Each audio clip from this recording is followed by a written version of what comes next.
हुए बात करते हैं उन लोगों की जिनकी शादी को लेकर अक्सर परेशानियां बढ़ जाती हैं, शादी में रुकावटें आ रही हैं या रिश्ता जुड़ते ही टूट जाता है। तो आपको किसी देवी कि कैसे उपासना करनी चाहिए और कौन सा उपाय करना चाहिए, आइए जानते हैं पंडित जी से। पंडित जी, ये तो बहुत सारे सवाल आपके पास आते हैं, आए दिन पूछते रहते हैं शादी में। कॉलर्स भी जब लाइव प्रोग्राम हम करते हैं तब भी ज़्यादातर यही सवाल होता है कि शादी नहीं हो रही है, रुकावटें आ रही हैं, तो क्या करें फिर? देखो, इसमें दो कारण है।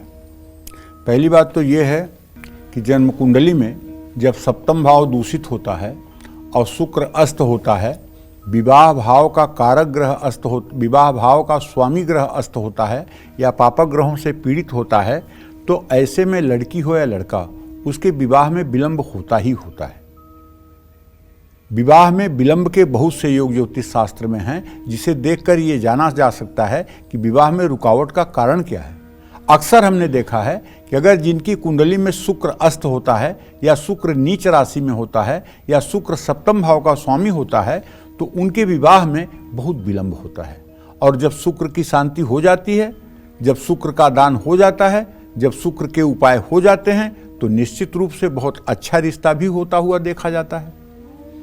तो अगर शादी में आपके भी रुकावट आ रही है या रिश्ता होते होते टूट जाता है, तो कात्यायनी यंत्र की पूजा करनी चाहिए। ये आपको मार्केट में कात्यायनी यंत्र मिल जाएगा। मैं आपको कात्यायनी मंत्र बताना चाहता हूँ। कात्यायनी महामाये महायोगिन्य धीश्वरी नंद गोप सुतम देवी पतिम में कुरुते नमः। इसके पहले ओम क्लीम लगा लीजिएगा और मंत्र के बाद में क्लीम ओम लगा दीजिएगा। अगर आपको मंत्र नहीं आ रहा है ना, तो गूगल पे लिखिएगा कात्यायनी मंत्र, तो आपको ये मंत्र मिल जाएगा। ये श्रीमद् भागवत महापुराण का मंत्र है। गोपियों ने जमुना जी के किनारे बालू की मूर्ति बना करके कात्यायनी की और पूजा की थी भगवान कृष्ण को पति के रूप में प्राप्त करने के लिए। इसकी पूजा अलग ही है।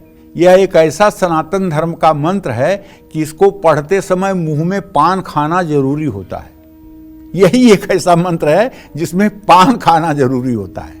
कमल गट्टे के माला पर पीला वस्त्र धारण करके पीले आसन पर बैठकर केले के पेड़ के नीचे एक सरसों के तेल का दिया जलाकर पूरब दिशा में मुंह करके संपूर्ण पीले वस्त्र धारण करके जो कन्या इस मंत्र का 10 माला सुबह शाम जप 10-10 माला सुबह शाम जप करती है, 21 दिनों तक ये अनुष्ठान करती है और 21वें दिन किसी सुयोग्य विद्वान ब्राह्मण को बुलाकर हवन का कार्यक्रम और ब्राह्मण को खीर पूरी खिला करके पीले वस्त्र का दान करती है, उसकी सद्य मनोकामना पूर्ति होती है और उसे दिव्य तेजस्वी दीर्घायु धन धान्य से संपन्न वर की प्राप्ति होती है।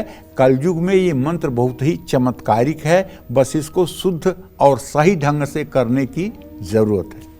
इसके साथ ही तुलसीदास जी के रामायण के सुंदरकांड का पाठ भी करना जो है बहुत ही लाभकारी माना गया है। सुंदरकांड में कौन सुकाज कठिन जग माही जो नहीं होत तात तुम पाही। अगर इसको मतलब कि जो है संपुट लगा करके और संपूर्ण सुंदरकांड का पाठ 7 दिनों तक कर दिया जाए, तब भी विवाह में आ रही अड़चनें दूर हो जाती हैं। सोमवार के दिन कन्याएं रुद्राक्ष की माला पर ओम सोमेश्वराय नमः इस मंत्र का यथासंभव जप कर सकती हैं। सोमवार को मां पार्वती का श्रृंगार कराएं, 16 सोमवार का व्रत करें। विवाह के अगर अच्छे प्रस्ताव नहीं आ रहे हैं तो उत्तर पूर्व की दिशा में अपने घर में पानी का फव्वारा लगा सकते हैं, लक्ष्मी नारायण के मंदिर में चूड़ियाँ चढ़ा सकते हैं, श्रृंगार का सामान दे सकते हैं। अगर जन्म कुंडली में आपके सप्तम भाव को शनि देख रहा है और या सप्तमेश को शनि देख रहा है तो विवाह में विलंब होगा। अगर ऐसे में विवाह में देरी हो रही है तो शनिवार के दिन शिवलिंग पर दूध के साथ काले तिल भी चढ़ाएं, जल भी चढ़ाएं और 1000 बेलपत्र लेकर के ओम नमः शिवाय कहते हुए एक एक बेलपत्र शिवलिंग पर अर्पित करें। साथ में कोई जल की धारा भी देता रहे। ये उपाय अगर आपने 7 दिन लगातार कर लिया तो आप मान लीजिए कि विवाह का कार्यक्रम सद्य सिद्ध होने वाला है।